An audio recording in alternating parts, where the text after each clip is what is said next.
नमस्कार दोस्तों, राम राम। स्वागत है आप सभी का मेरे को नई वीडियो में। दोस्तों, आप सभी को जैसा कि पता होगा कि समरावता गांव का जो प्रकरण हुआ था नरेश भाई साहब के साथ में, जो दुर्व्यवहार हुआ था उस समय पे, वो जहां पे उस समय पे आपको पता हो तो 13-14 जनवरी के टाइम पर राष्ट्रीय अनुसूचित जनजाति यानी एसटी आयोग की टीम दिल्ली से आई थी। तो दोस्तों, फाइनली उस टीम का जो उनकी रिपोर्ट थी वो रिपोर्ट आ चुकी है और उन रिपोर्ट में उन्होंने एसटी आयोग, जैसे निरुपम चकमा साहब वहां पे थे, उनके अलावा और भी वहां पे जो डायरेक्टर एसटी आयोग टीम के जो डायरेक्टर थे वो सारे लोग वहां पे थे।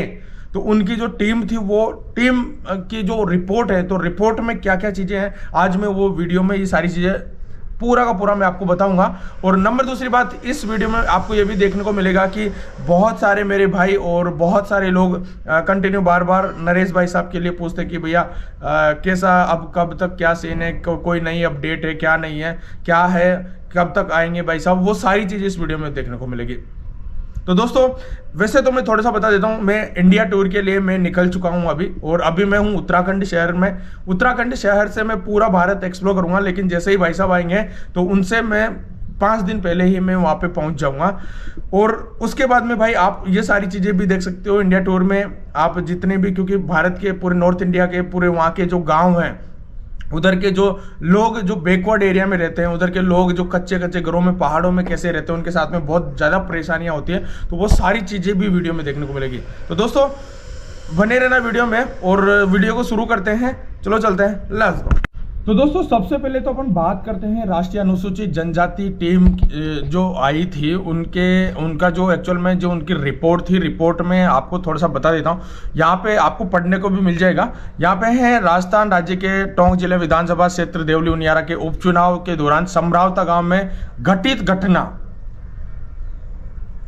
आयोग के माननीय अध्यक्ष मतलब सदस्य श्री निरुपम चकमा के नेतृत्व में दिनांक 13-14 जनवरी को 2025 को किया गया स्थल निरीक्षण रिपोर्ट, जो सारी की सारी रिपोर्ट है, उसमें थोड़ा सा मैं आपको बता देता हूं, पूरा शॉर्ट में मैं आपको बताऊंगा। सबसे पहले तो मैं आपको बता दूंगा, क्योंकि यहाँ पे अत्यधिक बल प्रयोग के लिए जवाबदेही, मतलब आयोग ने ये बोला है कि जो पुलिस प्रशासन ने जो वहाँ के लोग थे, लोकली जो लोग थे, नंबर दूसरी बात, उनके घर जला दिए गए थे, लोगों के साथ में मारपीट कर दी गई थी, वहाँ की महिलाओं के साथ में दुर्व्यवहार किया गया था। तो मतलब इसके लिए सरकार को जवाब देना होगा, ये राष्ट्रीय अनुसूचित जनजाति आयोग की टीम के द्वारा कहा गया है। इसमें पूरी सारी चीजें हैं, वो आप यहाँ पे पढ़ लेना। इसके बाद में आपको मैं बता देता हूँ यहाँ पे झूठे मामलों की समीक्षा, मतलब सेकंड पॉइंट है उनका अनुसूचित जनजाति आयोग की टीम का कि झूठे मामलों की समीक्षा, मतलब बहुत सारे ऐसे जैसे कि आपने देखे होंगे कि जो था ही नहीं, उन चीज़ों पर भी उन्होंने ऐसे बहुत सारे केस लगाए। जैसे कि मैं आपको थोड़ा सा बता देता हूं, निर्दोष ग्रामीणों के खिलाफ दर्ज सभी मामले विशेष रूप से मनगढ़ंत और आरोपों पर आधारित मामलों में तुरंत समीक्षा की जाए। इसके अलावा और भी प्रकरण में पुलिस द्वारा ग्राम के युवाओं के खिलाफ तैयार किए गए जो केस हुए थे, वहाँ के लोकली लोगों के ऊपर जो केस हुए थे, जो जितने भी आस पड़ोस के जितने भी हमारे क्रांतिकारी थे उनके ऊपर केस हुए थे, तो उनके बारे में उन्होंने जो एसटी आयोग की जो टीम थी उन्होंने पॉजिटिव रिजल्ट दिया है, पॉजिटिव रिपोर्ट उन्होंने दी है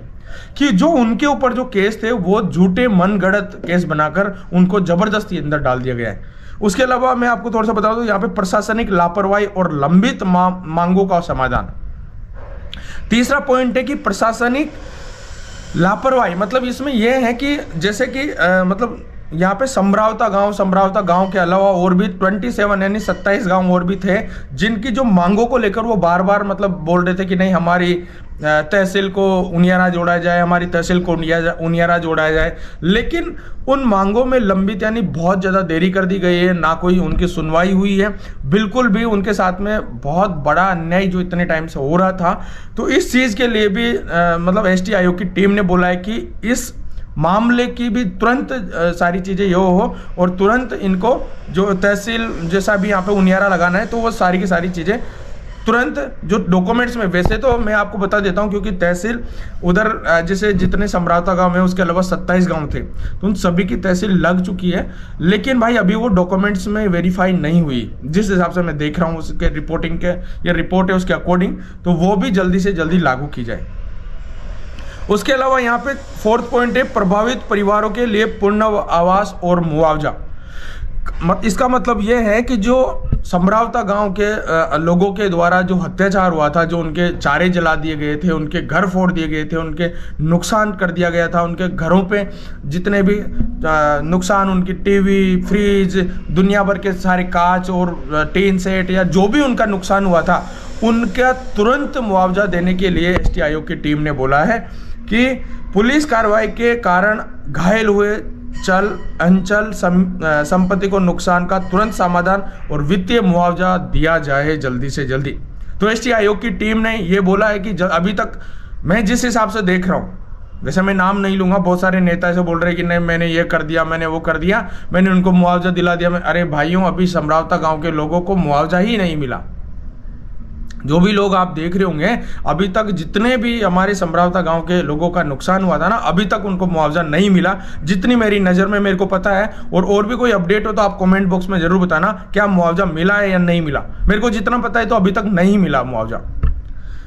उसके अलावा मैं आपको फिफ्थ बात बताऊं कि जनजातीय अधिकारों और कल्याण की सुरक्षा है। मतलब जिस हिसाब से संविधान में जो हमारे अधिकार हैं, जो जनजाति, जैसे आपको पता होगा एसटी एससी जो एक्ट है, उसके अकॉर्डिंग अगर संविधान की मान्यताओं को अगर आप नहीं मान रहे हो, सरकार नहीं मान रही, उसके अलावा भी मतलब एसटी एससी लोगों के अधिकारों का हनन कर रही है, उनके हक को छीना जा रहा है, तो मतलब ये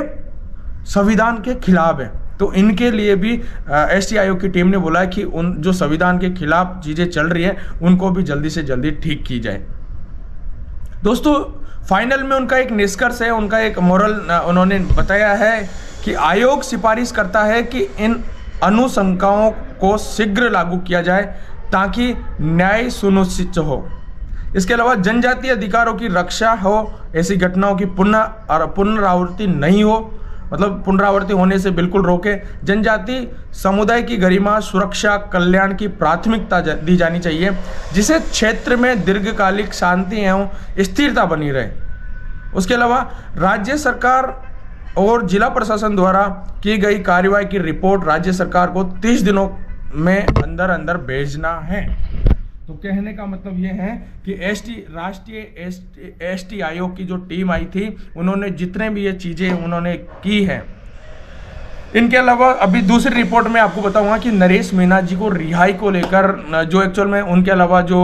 आपको पता होगा एसडीएम अमित चौधरी के काम को लेकर जो कि जी उन्होंने ज़बरदस्ती वहाँ के लोगों पर, जैसे चित्रा मीणा जी, उनके हस्बैंड और एक और वहाँ पे थे, तो उनके ऊपर प्रेशर डालकर और उनका ज़बरदस्ती वोट करवाया। तो एसटी आयोग की टीम ने ये कहा है कि अमित चौधरी की ये गलती है, उनको ऐसा नहीं करना चाहिए था। क्योंकि जिस हिसाब से चित्रा मीणा जी, क्योंकि उस दिन मैं वहीं पे था, मैं 13-14 जनवरी को, जिस दिन मकर संक्रांति का दिन था, आप सभी को याद होगा, समरावता गांव के अंदर एसटी आयोग की टीम आई थी। वहाँ पे हमारे माननीय घुमरिया साहब आए थे, मैं आया था वहाँ पे, और उसके अलावा और भी आस पड़ोस के लोगों के मतलब गांव के लोग वहाँ पे ही थे। टोटल जिस हिसाब से देखने को मिला था,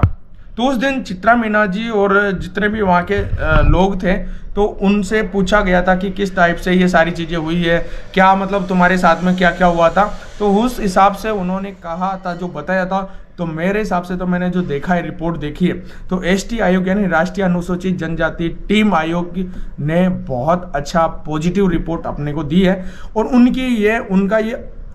मतलब ये मैं आदेश एक टाइप से कि जल्दी से जल्दी राजस्थान सरकार जो इतनी सारे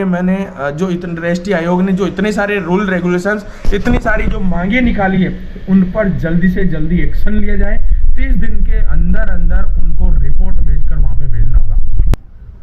नरेश भाई साहब जी के पिताजी का ये मानना था कि यार अपन अगर इसको अभी रोकते हैं तो लोगों का जनहानि नहीं होगी, क्योंकि उस समय भाई बहुत सारी चीज़ें थी और सरकार बहुत ज़्यादा आक्रोश में हो जाती, तो इसीलिए उन चीज़ों को देखकर उन्होंने विधानसभा घेराव को रोक लिया था। लेकिन उसका दुष्परिणाम निकला, इसलिए क्योंकि उस टाइम अगर विधानसभा घेराव हो जाता ना, तो इसका पॉजिटिव रिजल्ट देखने को पड़ता। लेकिन जिस हिसाब से भजन लाल जी वहाँ पे, मुख्यमंत्री सीएम भजन लाल जी, इनके अलावा और वहाँ पे जो टीम थी वहाँ पे मिलने गई थी, टीम के कुछ लोग वहाँ पे मिलने गए थे, तो मतलब ये हुआ कि यार बातें ऐसी कर दी कि हाँ यार हम तो गांव के लोग हैं और हमने जुबान दे दी तो जुबान हमारी मरेगी नहीं। तो मैं जिस हिसाब से देखने को मिल रहा है जुबान तो मर चुकी है उनकी ऑलरेडी। बस यही है कि अब इसके अलावा दूसरा ऑप्शन ये होता है कि जो कोर्ट की जितने भी प्रोसेस होती है उसके अकॉर्डिंग नरेश भाई साहब बाहर आएंगे, क्योंकि जिस हिसाब से हम देख रहे हैं सर्व समाज और समाज बहुत तो तैयार था उस समय, लेकिन उसके बाद में अभी वापस से समाज में मतलब वापस से ये चीज़ करने में बहुत ज़्यादा टाइम लग जाएगा और अभी बहुत ज़्यादा मतलब सारी चीज़ें हो रही है। तो बस यही बोलूँगा कि जल्दी से जल्दी भाई साहब बाहर आ जाएंगे और जल्दी से जल्दी उनको रिहाई हो जाएगी। बस इतना ही मैं बोलूँगा। Thank you so much. Video अगर अच्छा लगा तो भाइयों ज़्यादा से ज़्यादा लाइक और आपकी जो भी सजेशन आप कमेंट बॉक्स में जरूर देना। इसके अलावा दोस्तों मैं अभी इंडिया टूर कर रहा हूँ, पूरे भारत का भ्रमण कर रहा हूँ और मैं जितने भी पिछड़े वर्ग हैं, जितने भी गाँव हैं जैसे पहाड़ी इलाकों में,